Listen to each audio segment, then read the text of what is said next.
Welcome to Politics Done Right on KPFT. I am your host, Egberto Willies. This is the progressive program that will take the mystery out of politics. This is the program that will encourage you to make sure government becomes we the people. Whether you are liberal, conservative, or otherwise, you get to air your point of view. Give me a call at 713-526-5738. That is 713-526-KPFT. Remember, you can also send me a tweet to EGBERTOWILLIES. That is at Egberto Willies. Let us engage. It is politics done right. 1, 2, 3, 4. Well, folks, welcome to one more edition of Politics Done Right. I'm Egberto Willies, your host. Thank you very much for spending this entire hour with me, or for whatever you can spend with me. Please do remember this is a call-in show that you can reach us at 713-526-5738. But of course, I'm here with the la ingeniera número uno, the number one engineer in Texas. Well, thank you. How art thou doing, Shannon? I'm doing okay, considering I'm always happy to be here with you, but I'm a little tad under the weather. I see that, but you know what? You did that. Even that little video that we did turned out pretty well. I guess I should just, not think too much about it. Just need not think about it too much because it's all good. Aye, thank So you know what we're going to be talking about today? Healthcare. What we all need. For one reason or another. For one reason or another. But here it goes, folks. This is quite interesting, right? I had an interesting episode here that we're going to talk about before. But before we go into that, let's do this. Today, as I talk about the recent attacks by Hillary Clinton on the Bernie Sanders single-payer health care attack, many of us do not use our medical system because we have not had to. So a lot of times we're not really sure about exactly what's happening, how it works, all that kind of stuff. So my blog of the week is going to pretty much cover that, a little bit of that, not in detail. But what I'm going to want to do is have a conversation with folks calling in and talking about what they think about their own system, their own medical system. How do they think they can actually make it better, different, after you listen to the blog. And an experience that I had this week, and an experience that happens to people all over the place. But folks, before I get to the program, I have a few announcements. The Secular Social Justice Conference will be held at Rice University's Sewells Hall Saturday and Sunday, January 30th and 31st. If you're interested in fighting for social justice in communities of color, visit http://www.secular-socialjustice.com. For more information, contact Donald Wright at 281-782-0729. There will be a Bernie Sanders pep rally featuring David Ravik on January 29th, 2006 at El Shea Cafe, 3100 McKinney, Bernard Sampson Warehouse, corner of McKinney and Palmer. In my blog at politicsdoneright.com, I have the links that can get you to the event. Also, before I get to the blog of the week, I want to remind all our listeners that KPFT is a bastion of intelligent voices and programs. As a political activist, my favorites are The Monitor with Mark Bebawi at Mondays at 7 p.m. I also like Think Wing Radio. And who's with Think Wing Radio? Mike Honig. The one and only Mike Honig, Mondays at 9 p.m. And we have Partisan Gridlock, and I know you engineer that show as well, right? Yep, for Jeff. For Jeff Berg, Partisan Gridlock, and that's at 3 p.m. on Fridays, and with me and him. Here you go. It's great fun. And we have Jazz Latino. Should have said that a little bit more clearly. Him and I. Him and I. Oh, there goes our English major and history major and all that. I couldn't let that lay. Couldn't let that go. And then we have Jazz Latino, Afro-Cuban Latin Jazz, and it's the very best, hosted by my buddy Juan Flores on Mondays at 10 p.m. Juan also has a show He did a show today, actually, between 12 and 2 on HD3. So be sure to check that out as well. It's pretty amazing what they can balance both Absolutely. of those shows. Absolutely. So check him out. Check out our full schedule at kpft.org, where you can find programming from music to politics to medicine to the eclectic. KPFT is a listener-supported public community radio. So please remember that if you like what you hear, visit kpft.org and ensure we remain a strong, viable community radio station that provides news, programming, and information not influenced by whom? The corporatocracy. So this is KPFT 90.1 FM in Houston, Texas. We want to hear from you. We want to hear your voice. We want to hear your thoughts. Let us talk. I will also be following our hashtag Politics Done Right on Twitter at my tag, Egberto Willies. You can listen to the live stream or listen to the podcast, the vlogcast. And folks, you know we're going to get busy. So you know what time it is right now?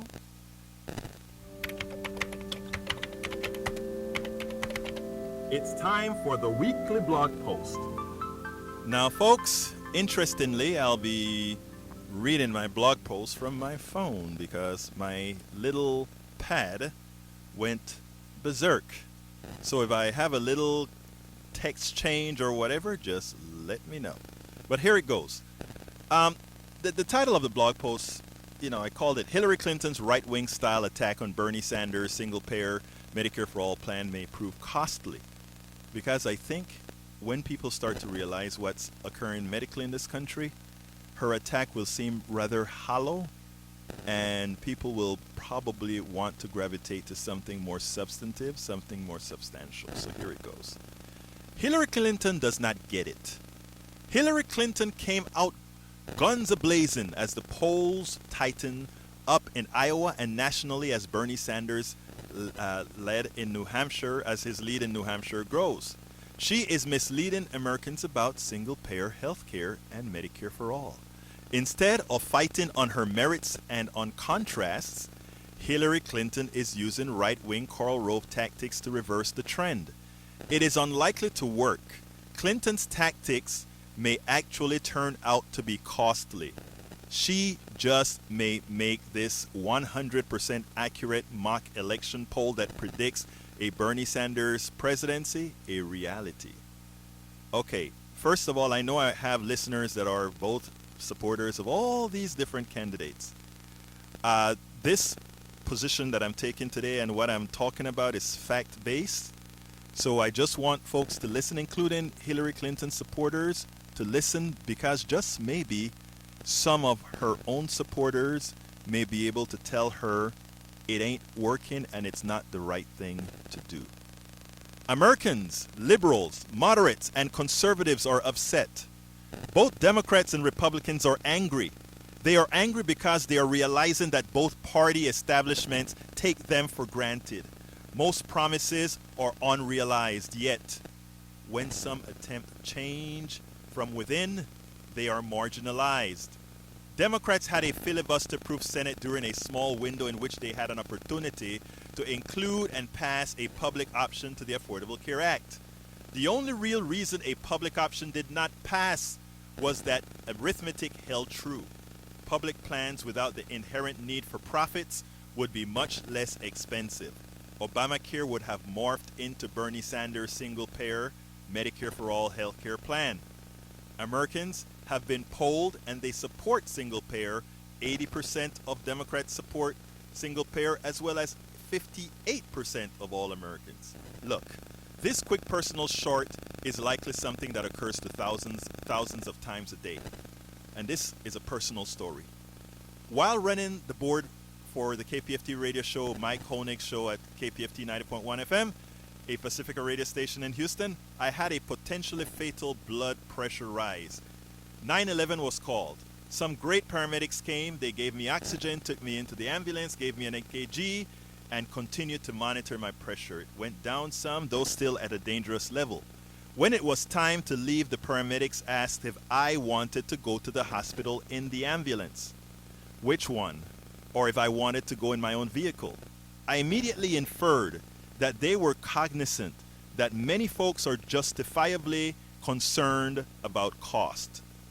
Since my EKG was perfect and the blood pressure had dropped some, I told them I would drive to an emergency room. My insurance urged urgent care centers. I drove to a private emergency center, not knowing that it wasn't an urgent care center for my medical issue. After stabilizing my pressure, they told me to see my primary care physician. The next day, my primary care physician was completely booked. Another doctor in the office had an opening, but since she was not my primary, I would have needed a referral. After going back and forth with the insurance company and the doctor's office, I got an appointment that would be 2 days later. They told me if there was an emergency, I should go to the emergency room. I relayed to the office of my primary care physician with the insurance company on three-way that a system that requires one to go to the emergency room, if you have to go, a system that takes you to the emergency room, not because of the lack of capacity or doctors, but because of an ill-conceived structure, is the problem with our health care. An hour later, I got a call from the office of my primary care physician to come in. Since I do not get a subsidy for insurance, I purchased my insurance from a broker. All insurance, whether on Obamacare exchange or elsewhere, must have the protections defined in the Affordable Care Act. Sadly, while the safeguards are there, they are useless if you are unable to use the system because of the controls that are clearly designed for profit maximization. The complexity of using healthcare even under Obamacare is a travesty. Many are more concerned about finances in times of illness or injury when all they should be thinking about is getting healthy or getting life-saving treatment. The number of decisions our system asks a patient to make at the time of need is immoral. What hospitals can I go to? Which doctor can or will I see? Can I afford a copay? Can I afford the ambulance? Should I risk driving to the doctor? These are prescient questions somebody in need, medical need at a time, must ask in our system. A single-payer Medicare-for-all system is the next step in our journey to a real humane healthcare system, a moral system, and an arithmetically, provably less expensive system.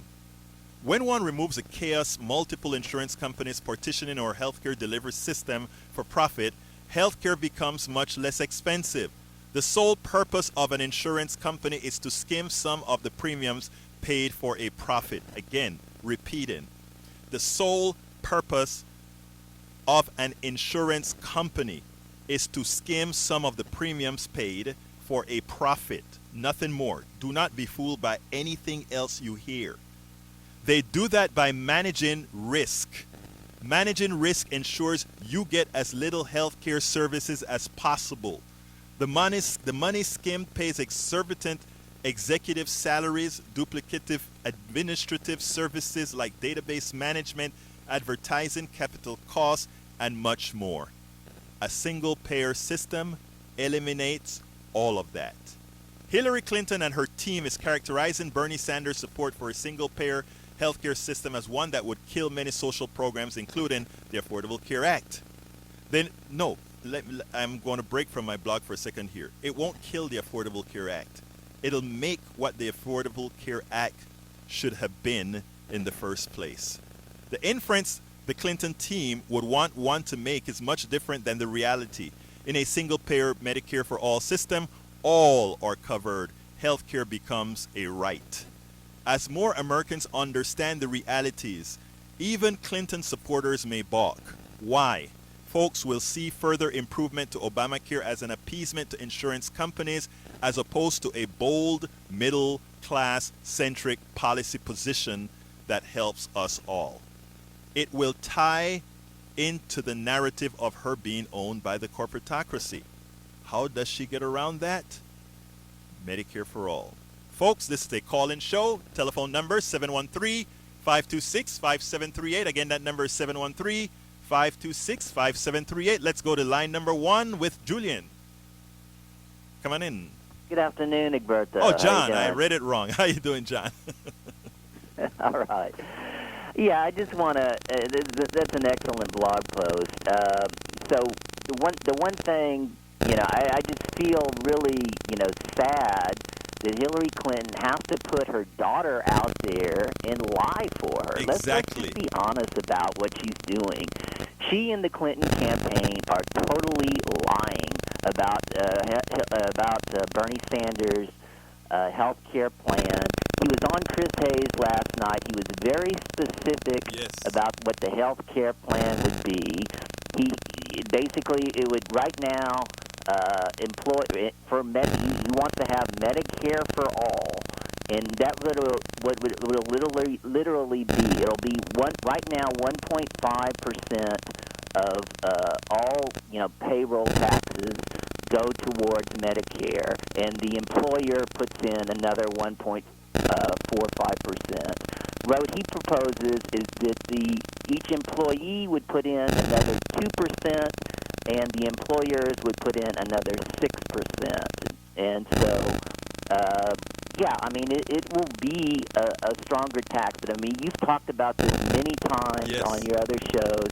There will not be any kind of insurance premiums that you will pay. Right. And also, since the government will be, taking control, we will also be able to negotiate drug prices.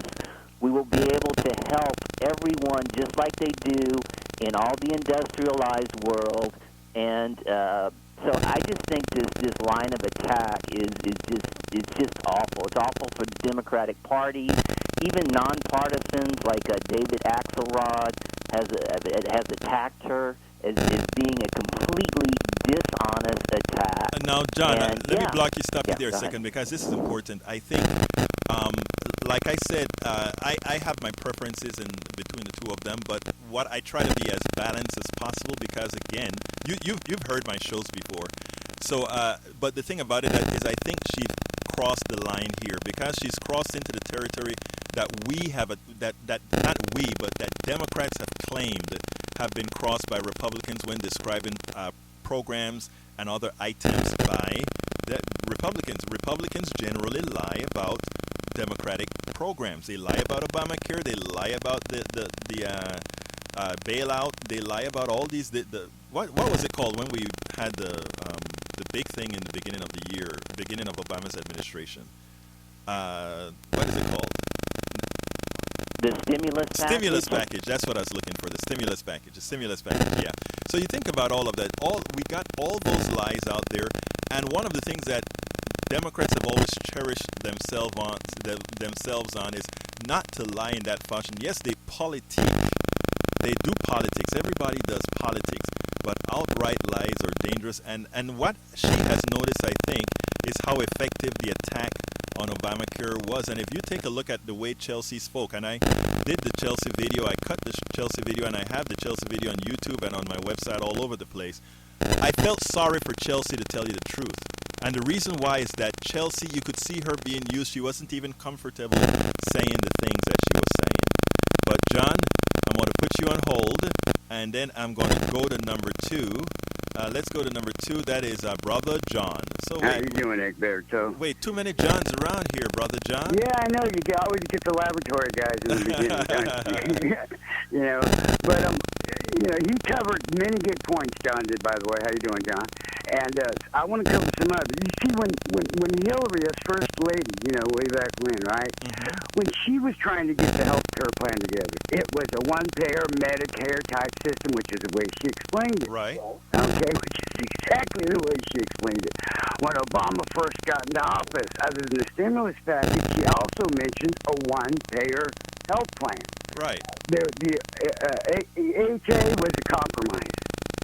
Listen, I mean... Yeah, and it's basically what Mitt Romney did, okay? Right. That's why I don't like to call it Obamacare. Look, there's one thing I have to say. 10 years ago, I had just a little infection in my gallbladder. Uh-huh. Okay? And nobody would help me. This was during the Bush administration, okay? Right.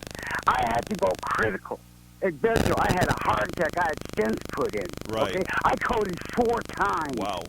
When they finally looked at me at Bental 3.5, 4 years later, you can't imagine the pain I went through in the meantime. I mean, my wife would walk over me on the floor as I'm laying in fetal position for 3 or 4 days in excruciating pain because nothing could be done.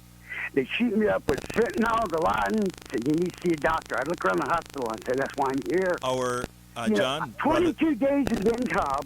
Right. Another 22 days in Tunnel Ball. Right. Here I am 10 years later, and I'm totally disabled. I have no pancreas. I have no common bile duct. I have no gallbladder. 2/3 of my liver's been eaten, and parts of my intestines are gone. Brother John. And right now, everybody's deciding what to do, okay? People are going to die before they decide what to do. Well, okay? I just want to say, because you guys give us the only voice, because we don't have a voice. Okay, we're too poor. Nobody wants to listen to us, okay? Now, I've got medical coverage, no problem. We live 150 cents below poverty. My wife can't work overtime, otherwise I get cut off. Thank to God the car don't go bad, because it takes 3 years to save up for a hoopty. But some of us, we will die in the meantime. Brother Until John? figure out what to do. But profit, as long as profit got you, and we allow the corporate coup to continue running this country, we got to stand, we got to fight, like I've always said. We got to coalesce. Brother John. And my voice won't be silent until I die. Brother John, you're on one of those phones that don't allow, that gives a problem. You can't hear when I'm talking to you. I just got passionate. Okay, all right. I heard you. Okay, no problem, Brother John. I just want to kind of interject. Get that out while I had it in my heart. Let me tell you something, and I appreciate that, and I think America has heard you. Now, right. And how do you attack a person's plan from the right and the left? That's what I'd like to know. Listen to me, John. Brother John, listen to me here, okay? Yes, sir. We need folks like yourself. We need to hear the personal stories. We need to hear how this is affecting people, because a lot of people don't realize that what they're going through, there are hundreds of thousands of Americans going through the same thing. Exactly. And one of the things that I said in the beginning of my blog, and I hope people got what I was trying to say, is the problem with medical coverage is most people are not on any given day using the medical system. So it is not something that is not something that is immediate to them right there. And because of that, they don't think about it all that much. And when you don't think about something too much, you don't do much about it. Personal stories take care of that, because you could be you're somebody's brother, somebody's husband, somebody's uncle, grandfather, somebody's great-grandfather. And we have to put that into people's head. But Brother John, I got to let you go now to get to the other call. Yes, as usual, I appreciate very your words, my friend. And we're going to Shannon's going to jump to traffic, and then I'll take up the other line. Richie, I'm coming to you next. Yeah, you take care, Shannon. Get better. Thanks, Egberto. God bless you. Take care now. You have a good day. All right, now it's time for a little bit of a traffic break, as normal. Okay, it is currently 67 degrees and overcast skies here in the heart of Montrose. There's a 20% chance of stray showers and thunderstorms today. Tonight, expected to be mostly cloudy and a low of near 55 degrees. Mainly sunny skies tomorrow with a high of 71 degrees. And let's take a brief look at traffic around town. It is not bad at all at the moment, rather clear around town except for a few areas, such as slow going on the West Loop in both directions from Fornes to the Katy Freeway. Also slow going on the West Sam Houston Tollway, northbound from Buffalo Bayou to the Northwest Freeway. You're tapping on the brakes on the Katy Freeway inbound from the West Sam Houston Tollway to Blaylock due to an earlier accident. And that is it at the moment to report. Let's look at your Houston area weather and traffic. I'm Shannon McCurdy, and you are listening to KPFT Houston. And Politics Done Right with Egberto Willies. Muchísimas gracias, my dear. Let's go to line number 4 with Richie. Richie, is that? That is Richie. Yep. Come on in, Richie. How you doing, my friend? Hey, how are you? How's everybody doing? Everybody's doing fine, my friend. Talk to me. All right, well, hold one second, sir. Hold one second. One thing you said that health care should be a right. Yes. Right? Mm-hmm. And I was wondering if you could elaborate just a little bit before I try to make a comment on that. What do you mean it should be a right? It sounds to me like having a good plumber should be a right. Like that's kind of the same I'm kind glad of that idea. you said it that way. You know? I love that you said it that way, and that is important because a lot of people don't quite understand when we talk about healthcare as a right, especially a lot of folks, let's say from what we call the libertarian persuasion, because of sort of the independent nature of that ideology, which is fine, but I want to go through this in a bit of a detail. But before that, I want to let folks know that we have open lines, and the number is 713-526-5738. Again, that number is 713-526-5738. Let me go in detail as far as the rights now, sir. Okay. Many people believe that there's a reason that we created a society. I mean, we could have decided not to create a society and every man for himself, every woman for herself, We could have decided that. we That's could what you're have saying. decided that. We could have said could have. as people that we all want to be very independent and completely independent of any other person that we don't want to be dependent on. That's a possibility. We could have done that. I don't know that it's that simple. That we could have just decided No, not what- to make things. No, the way what I'm that saying they is, are now, you actually, know? we It could just have. happened. If It when wasn't we, like one day everybody got together and decided, we're No. going to make a society now. No, we you know? evolved. You're right. We evolved into creating a society. And when we evolved into creating a society, there was a reason that we evolved that way. Because we realized that 2 and 3 of us working together on something could build things. And working as individuals, we couldn't build as big of a thing, or we couldn't we couldn't have leisure, we couldn't have a whole lot of things. So when we created a society, we had to define what the norms of that society was going to be. Okay? Sure. I personally believe, and many countries, many civilized countries believe, that healthcare is one of those areas that we should consider a right. Remember, when we talk about inalienable rights, there's no real inalienable rights, right? All rights are defined by man, period. Sure. We decide what those rights are going to be.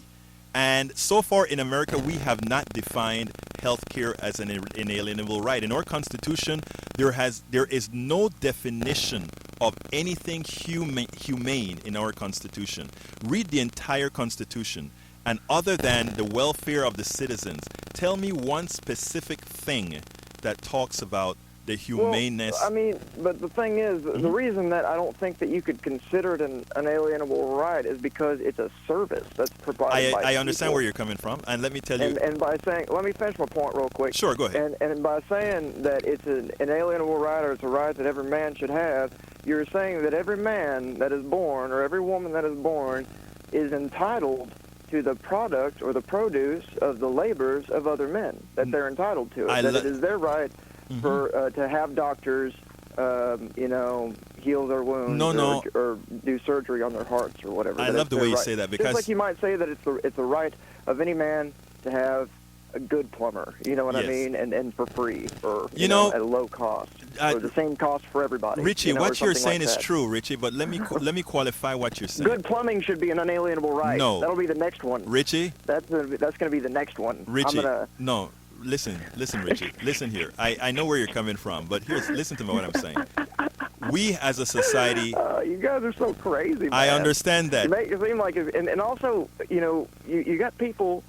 The way that you guys What do you do, sir? Let me ask you this. What do you do for a living?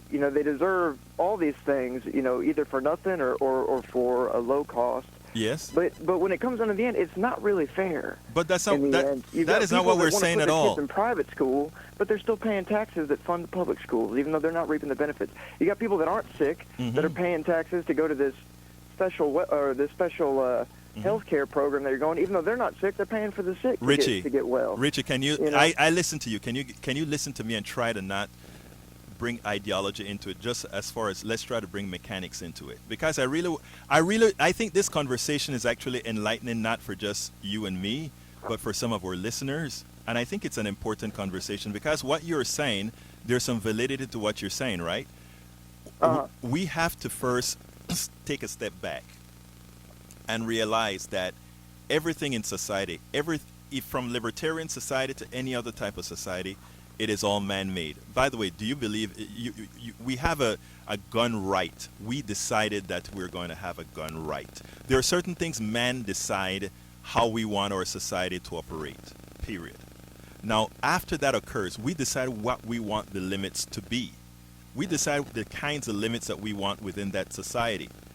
When we define those limits, we then live that way in such a manner that everybody partakes of and nobody is abused in the aggregate. And notice I'm saying in the aggregate, because what you speak about a lot, right? You hate to see that person who you feel is on that street corner doing nothing and taking your money.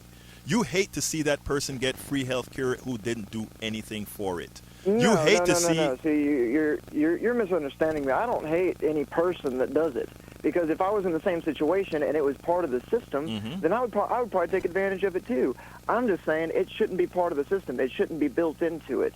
A man should not be born dependent and grown And to that be is your- dependent. He should be born, and a man should also not be born with the responsibility of the well-being of everybody else on his own shoulders.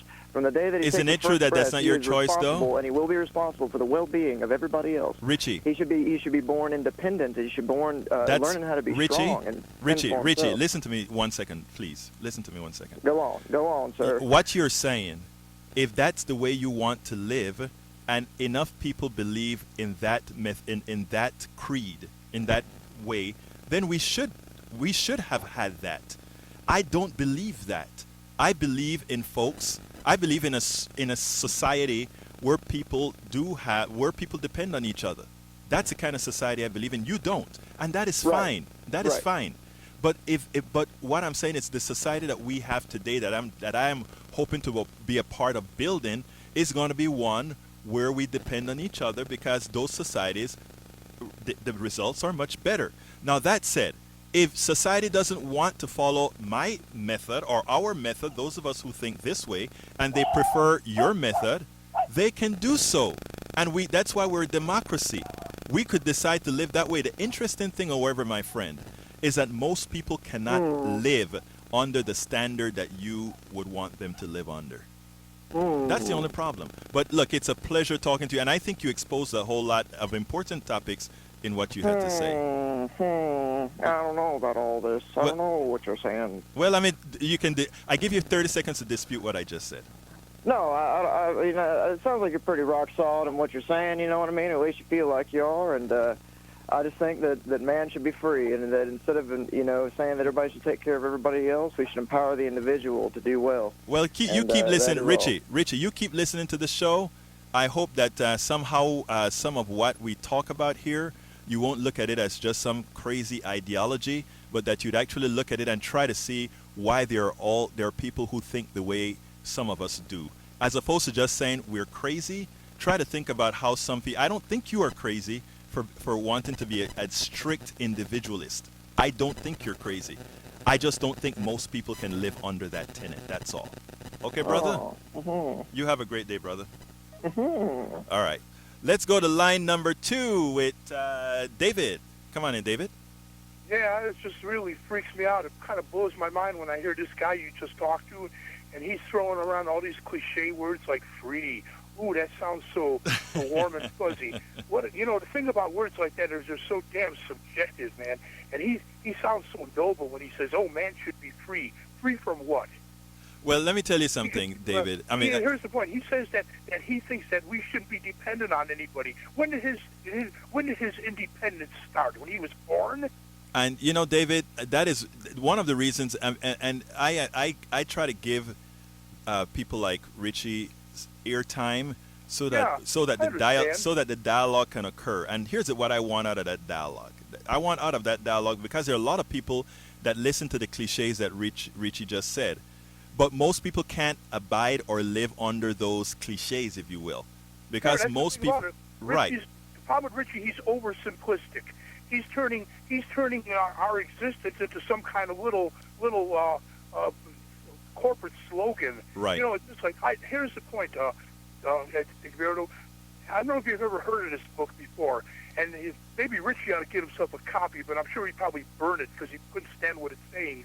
It's written by two guys named Brian Miller and George Lapham, I think. It's called The Self-Made Myth.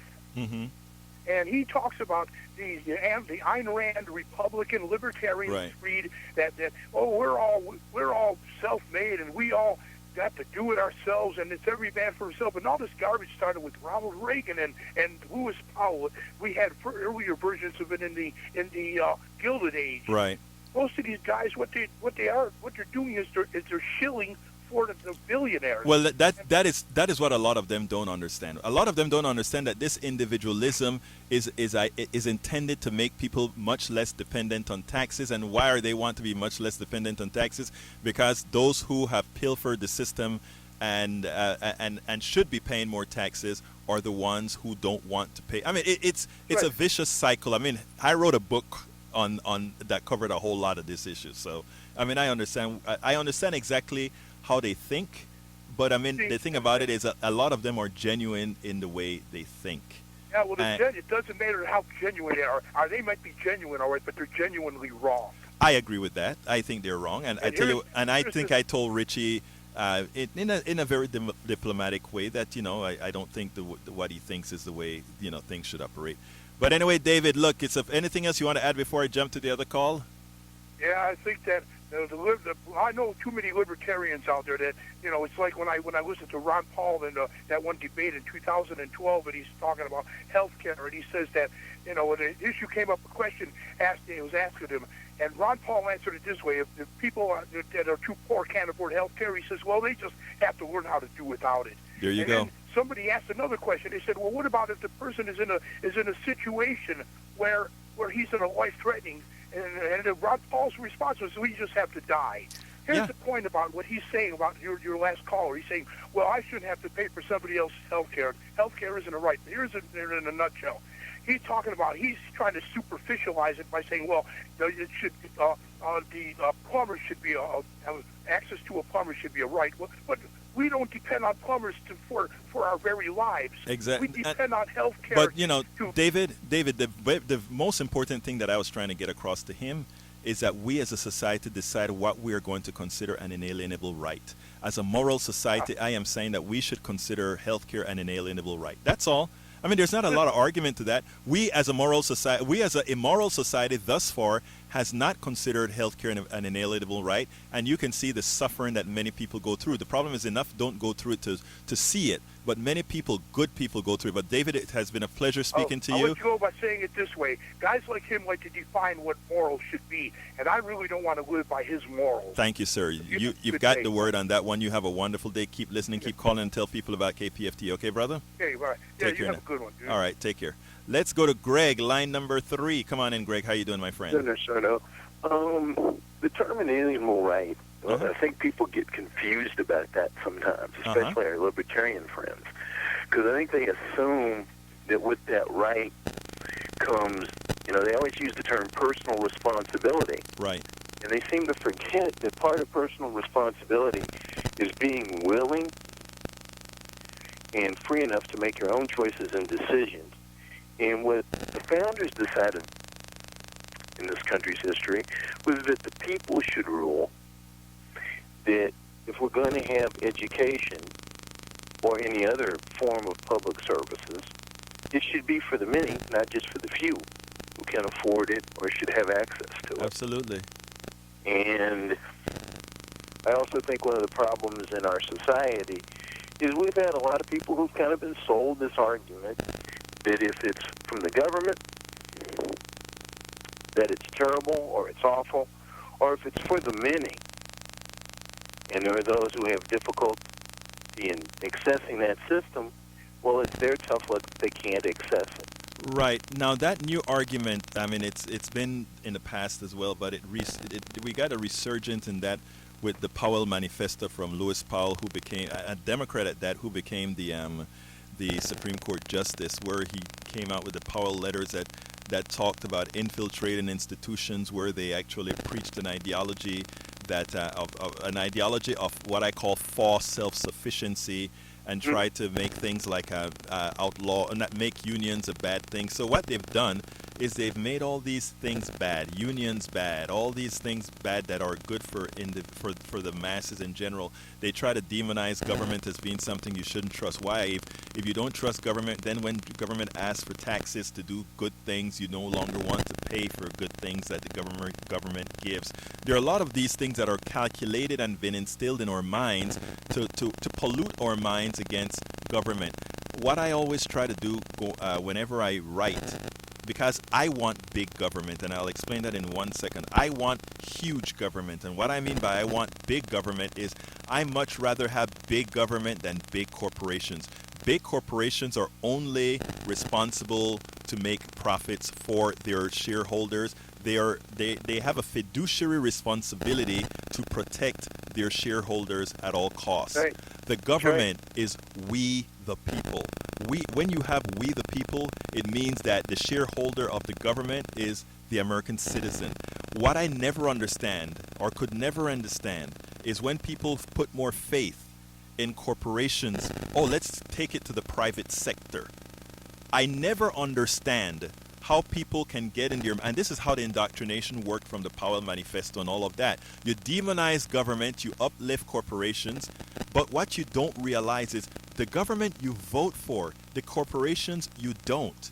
When we talk about wanting freedom, when we talk about wanting democracy, the corporation is not a democracy. They do whatever they want to do. The government does what you tell them to do, or you boot them out. Yeah, you're responsible in a democracy. It's not, and it's and I've been listening to one of the programs you guys have early in the morning, The Attitude with Arnie Anderson. And one of the things people forget, whether it's Ted Cruz, Donald Trump, whoever the politician is that promises you that they're going to be able to fix something by just saying, "You let us handle it." Right. You sit back and you just kind of enjoy the ride. Then you're basically saying to the voter and the citizenry, because they've been hurt in the past in whatever way possible, that, gee, you know what we're going to do? We're going to take away a right that you were given, that was expressly written for in a Constitution and a Declaration of Independence, that basically told you that as a citizen, you have a role in what happens. You have a voice in what happens. Absolutely. Look, and that's what some of these people are missing. Absolutely.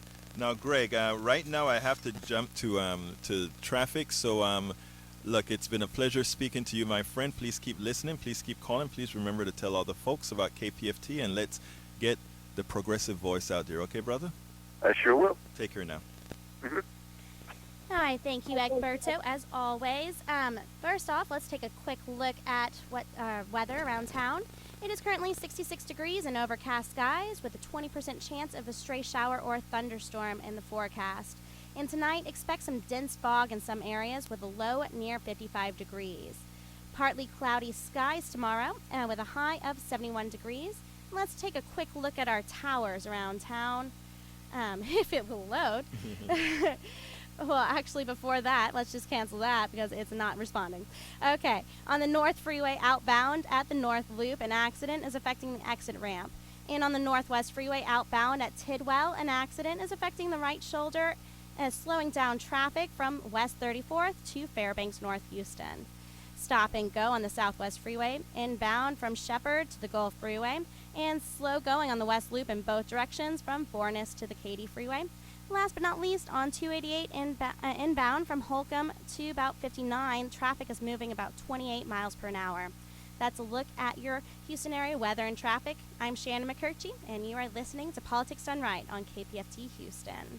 Muchísimas gracias. We're back. Let's go to Tori on line number 5. But before I get to Tori, remember, this is a call-in show, folks. 713-526-5738. Again, that number is 713-526-5738. We have open lines, so give us a call and you'll get through rather quickly.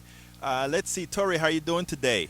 Good. Hi, Egberto. Talk to me, my friend. I wanted to talk about identity. I think that the concept of identity, people form their identities over the course of 15 to 25 years or so, and it goes from very small identity, like individual, and then it expands into family or zip code or sports team or nation or whatever it is, and it gets bigger and bigger. Hopefully people ultimately have this sort of Zen concept of identity as being, like the physicists tell us, everything's connected.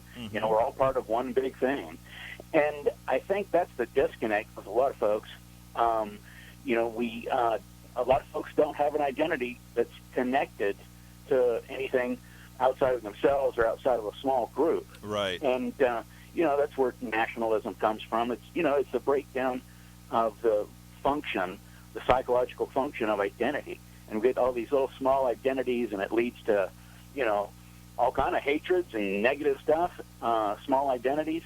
And so in order to get big things together, like national health care, socialism in general, we need to expand our identity. And so, I'm basically coming from a history perspective to try to understand the world. But a lot of times, that just doesn't work, and you have to go to anthropology or biology or psychology to try to understand what the problem is. Because a lot of times it's not just a political problem of a historical nature. Right. It has to do with, internal mechanisms. I hear that a lot of times. I get a little bit fuzzy about the anthropology to some extent, just because I think while human nature is one thing, and well, human nature are many things, I do think that as intelligent creatures who have evolved, we have learned to suppress much that needs to be suppressed. We've learned to suppress a lot of the animal instinct that we have that would have us kill each other on much less than we kill each other on right now. Well, that's what makes civilization possible. Exactly. Is the suppression of human nature. Exactly. I agree with you. I agree absolutely, and that's what we do.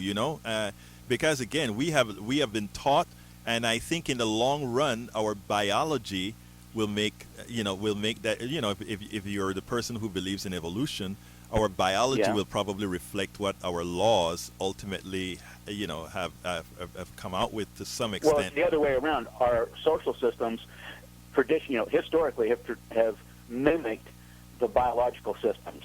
Because we are mammals. Mm-hmm. There is ranking in every mammal species. There's, pecking order and all that kind of stuff. Right. And the early systems, like feudalism, was kind of mimicking aspects of nature. Right. But it gets out of hand, and we have to temper our human nature with our tools. That's one of the big things about humans, anthropologically, is that we're tool makers. Exactly. And so we create these social systems. I mean, everything we touch outside of our physical body is a tool. Right. It's something we've created. I see. Look, I think reach out and touch. I think including our laws, our language, right, and John, these are all mechanisms from the very first law codes that made civilization possible. They're mechanisms to temper our human nature and make it to where we can have more calories. We can work together. And Tori, I think I'm mostly in agreement with you. I'm mostly in agreement with you. So, I mean, I hear what you're saying, and I'm mostly in agreement. I just do think that and this is personal. I'm not an anthropologist who knows this stuff, but in just the hundreds and thousands of folks that I deal with, it just seems to me like because we've reached a level of intelligence where we've been able to suppress more of the animal than you think. But look, keep calling, keep listening. Please be a part of the family. You know that we are a community radio station, so I like to tell people all of the times, if you're liking what you're hearing and if you want to get these types of messages out, do remember to go to kpft.org and be a part of our family. Thank you very much, Tori. Hey, Egberto, I'm looking forward to seeing you at the David Rovick's Bernie Sanders pep rally on the 29th. We'll be there, my brother. You have a good one, okay? Take care now. All right. Let's go to line number 2 with Rhonda. Rhonda is in disagreement with me. I love that. How you doing, Rhonda? Well, actually, not much, but just a little bit. I love your show, by the way. Thank you.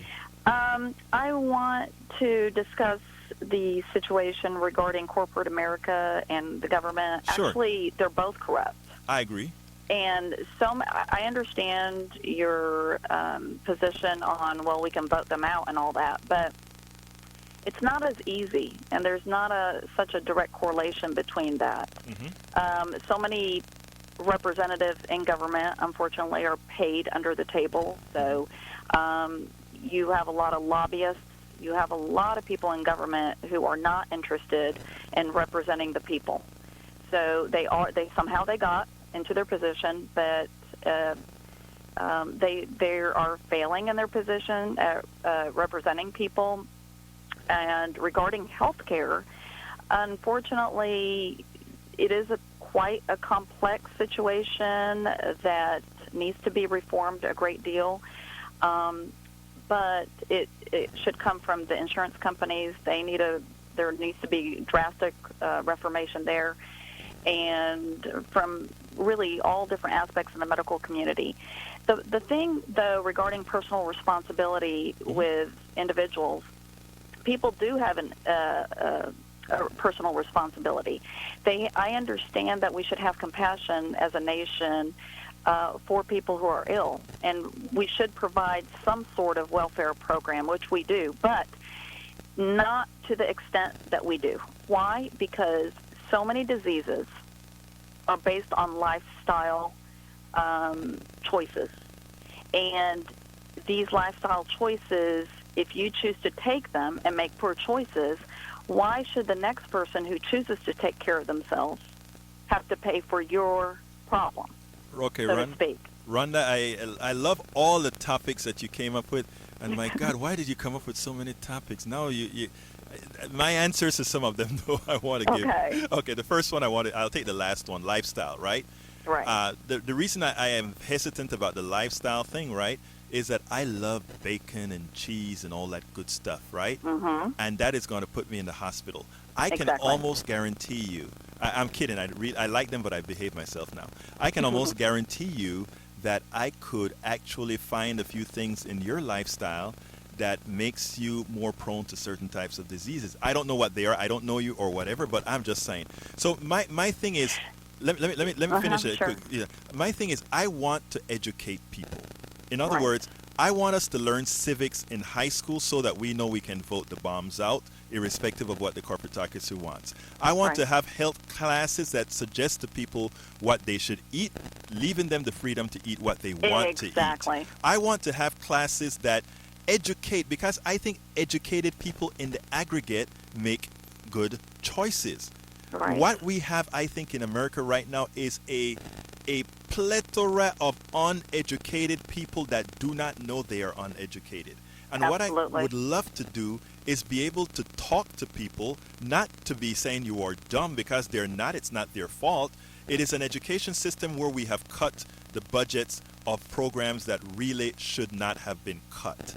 Yeah. It is an education system where, had it been better, we would have had a whole lot more. So I don't know how much we're in disagreement of, other than big government. And the reason I Yes, want you're big right. government is because I want a government that can topple a corporation and not the other way around. Because the government, theoretically speaking, if everything that I just said is true, if learning civics is true, and if learning civics and people are going to make the right choices in being good democratic citizens, then I know that the government that is elected would be a democratic government. Right now, you are correct. It is not. But I Yeah. think if we work at it, we can actually get it done. I agree. I'm in agreement then. All right. Thank you very much, Rhonda. You have a wonderful great day. You too now. Let's care. go to line number 3 with Derek. And Derek, I'm going to have to go fast now. I'm so sorry. We only have like 5 minutes total, so I can give you 1 minute. Go ahead, buddy. Hey, I just wanted to kind of jump on the back of what the last two callers were saying. First of all, I mean, I appreciate what you're doing and trying to get people thinking about important topics. So on that, I commend you, of course. Thank you, sir. I think I vibe more with the last caller as far as seeing the government and corporations both as one machine, not really something that's separate, and also challenging the value of voting and, also challenging the value of putting education of our most important resource, which is children, and the future of that in the hands of an institution like the government, which has failed in so many fronts. Not to say that putting it in the hands of corporations is better, but I really just want to challenge, the listeners to look at both corporations and governments as institutions that are responsible for oppression throughout history, and not as a one or the other type of situation, where I think that when we get to the point of true liberation, we're going to get to the point where we're no longer stifled by either of these mechanisms. You are making a very important point. I'm sorry I have to go to the other caller because I want to finish off the other two as well. But thank you, Derek. That was a very important comment. Please make sure to keep listening. Come back and tell folks about this program, okay? Thank you. Thank you, sir. Let's go to Alan. Alan, I only got about a minute for you, sir. Egberto, 2 quick points. Yes, sir. Healthcare, Medicare-for-all Texas is having its monthly meeting at St. Paul's Church at 7 o'clock. That's on Main Street, just north of Benz. It's up on the second floor of the main building. We're working for single-payer health care, which is the Green Party is a political party that supports that and always has. Secondly, in regards to democracy and the bribery of Congress, et cetera, I invite the lady to look at Democracy Amendment USA.net. Democracy Amendment USA.net.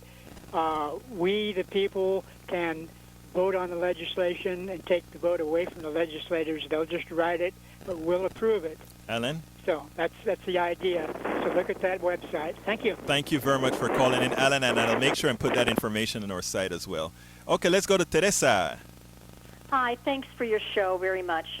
I want to thank Derek and other people, reasonable people that have called in, and I think that the discussion, the dialogue is really important. My points are, number one, get involved in the electoral process. Democracy cannot work without it. Derek and others encourage people to get registered to vote, help them get their voter registration cards. February 1st is the deadline, so get registered to vote and get out and vote and help others get involved. Say, hey, I'm going to go down, I'm going to support this candidate, can you help me? About health care, the rising tide floats all boats. So I cannot accept the fact that somebody is standing on the corner begging and think that won't affect me. I can't think that I can go into a restaurant and the waiter doesn't have health care, who might cough on my meal and give me, make me sick. If we need to encourage everyone to have health care, I think that's why it is a right, because it's going to affect me if somebody is sick and doesn't do proper preventive maintenance or take care of themselves. So we have to help them, help everyone have access to reasonably priced health care. And it's unreasonable, I think, for libertarians and others to say, oh, well, it's going to be too costly. It's never been free. I want everybody, I want doctors and such to be well paid, but we all are going to have to pay for it. And I think that one of their arguments is, well, it costs too much. Well, no, it never was free. Thank you very much for the call. Got to go because I do want Shannon to tell a quick story in 35 seconds. All right. Thank you. Bye-bye. I need you to tell your story. Okay. Well, yeah, when I applied for the healthcare form, as we're all supposed to fill out, it said that I make enough money, well, the limits where I could have coverage if my state provided it, but my state chooses not to. Can I elaborate on that real quickly? Please do. And this is very important, folks. Our wonderful Shannon qualifies for the Affordable Care Act, but because, and she's a young woman, because our state, our governor, our party that runs this state decided that they were going to not take monies that has already been allocated to the state of Texas. They decided not to take it because they hated Obamacare. We have hundreds of thousands like Shannon who will be walking the streets uninsured, at a risk to themselves and at a risk to you. And I mean, of course, I could have the health care. It would be about one third to half of my income monthly if I wanted to pay for that before I pay for the the deductible and copay. So it's one of those shaky. Because of our invest state, in things that I need right now. In other words, you have the choice of buying insurance that you may never use or exist. Yeah. Thank you very much, Shannon. I think that needed to be said. Folks, please, I want to thank you for listening to KPFT. I love to thank you for listening to Politics Done Right. You have a wonderful day. I'll talk to you next week. Thank you very much for listening. Thank you very much for listening to Politics Done Right. I am your host, Egberto Williams. You can personally reach me by sending an email to egberto@politicsdoneright.com. Remember, Egberto is spelled E-G-B-E-R-T-O. Change starts with you. 90.1 KPFT gives you information not tainted by corporate interest. Please visit kpft.org and contribute. Let's ensure continued access to real information and news remain available to all. Again, thank you very much for listening to Politics Done Right.